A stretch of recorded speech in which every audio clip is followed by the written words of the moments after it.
In this video, I'm going to share my 2026 interest rate prediction and also the impact that's going to have on the property market in 2026. So as we know, the Bank of England on Thursday decided to leave interest rates unchanged at 3.75%. Now that maybe was expected because inflation is still not at the 2% the Bank of England is targeting. At the moment it's 3.4%. And the concerns are that if interest rates go up and we can't get that under control, the Bank of England might need to use their interest rates as a macroeconomic tool to try and control inflation by raising the interest rates as and when they need to control inflation. Now, I don't think that's going to happen. My only concern really is wage inflation. There are some inflation busting agreements being made with unions and various doctors, etc. And this could cause inflation because the extra money will get into the market, be spent, and so that could cause inflation to go up. And obviously, that's not good for anyone apart from property investors, because actually higher inflation is generally good for us, because higher inflation means property prices go up, rents also go up as well. And you know, with the new Renters' Rights Act, we can only put up rents once a year now. Now, ironically, I think most landlords historically didn't put their rents up every year. In fact, as a landlord myself and many investors I know, if we've had good tenants, we've kind of kept the rents where they were because we want to keep the good tenants in our properties. However, now that the Renters' Rights Act has actually said, well, you can only put up rents once a year, I think most landlords will put up rents once a year and it'll be in line with inflation. So actually higher inflation is actually not such a bad thing for us as property investors, because what it also means, it erodes the debt that we own. With inflation, the cost of money goes down, and what that means is that if we borrow 100,000 now and you have inflation in 10, 20 years time, that 100,000 doesn't have the same buying power. So inflation erodes the debt, the money that we use to buy properties. The converse of that, obviously, the bad thing about higher inflation is, as I said, the Bank of England tend to put their rates up. So what's going to happen to interest rates in 2026? Well, what I'm doing personally, I'm remortgaging some properties, and some properties I'm buying this year right now, I'm fixing the interest rate for 5 years. Now, what's going to happen in a few years' time? I don't know. I think the property market is going to go up, and depending on inflation, interest rates could go up. But I'm happy. I'm happy to lock in the rates that I can secure at a 3.57% base rate. Means realistically I'm paying 5.5%, 5.75% on the mortgages that I'm securing. And for my 30 years of investing, I've always used 6% as an interest rate. I've always stacked up my deals to make sure if interest rates are 6%, do they still make money? So if I'm securing mortgages less than that at 5.75 as someone I'm looking at the moment, well, actually, I'm very, very happy with that to lock that in for the next 5 years. And in 5 years' time, I'll then decide what I want to do. Now, by the way, just to be clear, when I'm taking out a mortgage, I might arrange a 25-year mortgage, but it's just the 5 years have a fixed or discounted rate. What most people do is we will remortgage it at the end of that term, but lenders make their money by relying on the basis that a lot of people won't bother to refinance. They'll just go onto the new standard variable rate, which is higher than the discounted rate, and they'll make more money from that. So it's always important to look at your cost of borrowing, and when your mortgages are due, make sure you remortgage them, line that up in time so you're not paying more than you need to pay. So I think a lot of people in the UK have been waiting for interest rates to come down. I think a lot of people would say that actually 3.5% Bank of England base rate is where people think it's going to go to. It's probably never, well, never's maybe a strong word, but it's unlikely to go back to the 0.5% that we had for the best part of a decade after the financial global crisis. But a rate of 3.5% is, a reasonable rate compared to historic rates in the past.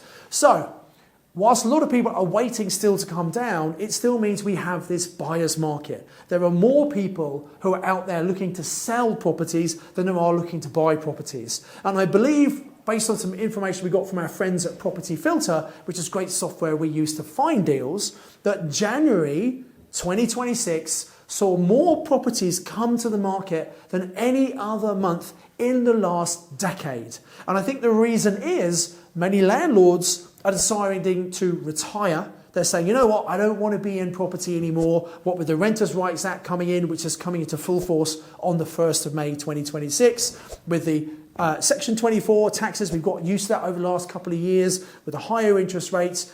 Most landlords who just do single-let properties are really not making the kind of money they used to. There's a lot more regulation. They feel like they're paying more tax. That's why many of them are selling. So what's that going to do to the property market? Well, if you get lots and lots of properties coming on the market, that might cause prices to come down.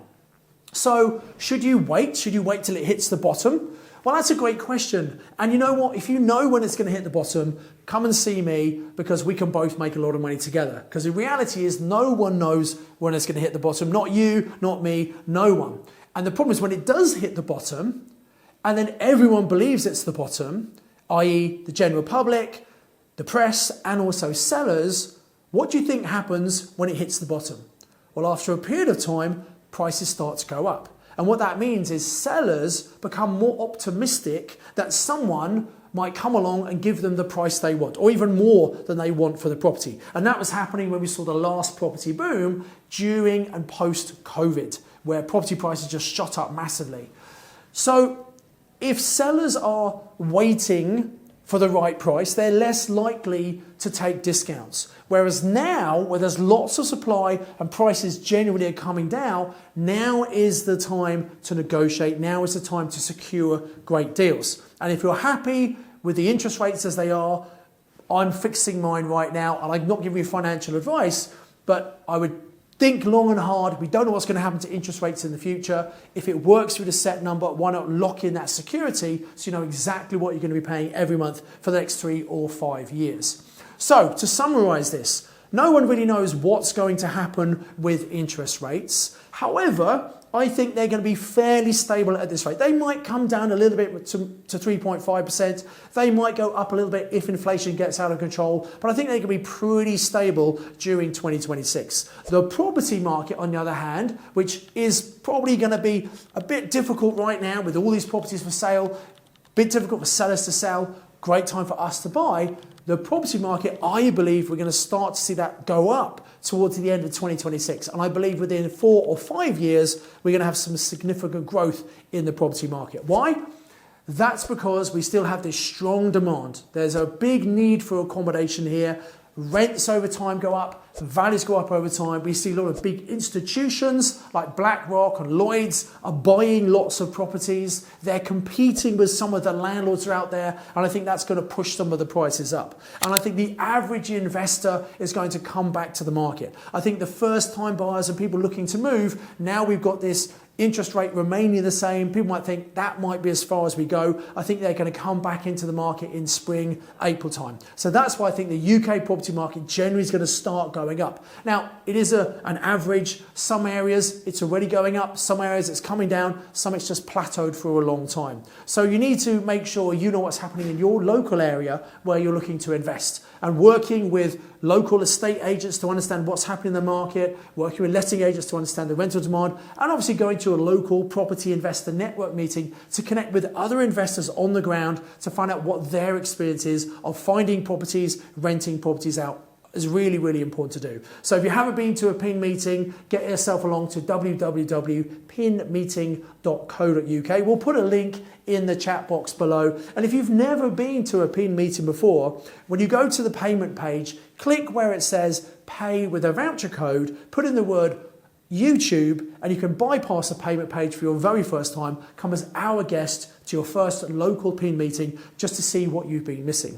If you've been to a PIN meeting before, you know how great they are. I really encourage you to plug in, because guess what? Some of the landlords who are looking to sell are coming to network meetings to find investors who maybe could buy their properties. People who've got money from business, they realize it's important to educate themselves. You can meet people who've got money at network meetings. By the way, they don't all have a badge saying, I've got money, come and speak to me. You need to get to know people. You need to build relationships. You've got to build trust with people, obviously. But there are people out there who've got money but don't have the time, energy, or knowledge to find great deals. If you have the ability to find great deals, and if you watch this YouTube, if you've done some of our training, you should absolutely know how to find good deals. That's the key to finding money, people who might be able to funds those deals for you. So I believe it's one of the best times to be buying property in the last 30 years. I think we're going to see property prices start to go up towards the end of 2026 on average. And I think we'll see interest rates pretty much hover around where they are now, unless of course we have really high inflation when interest rates might go up a little bit further.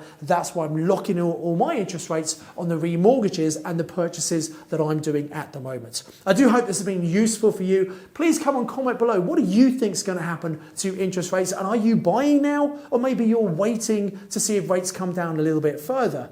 Also, make sure you like this video, please. Also, subscribe to the channel and hit the bell icon to make sure you get notified anytime we bring out a brand new video. Until the next time, invest with knowledge, invest with skill.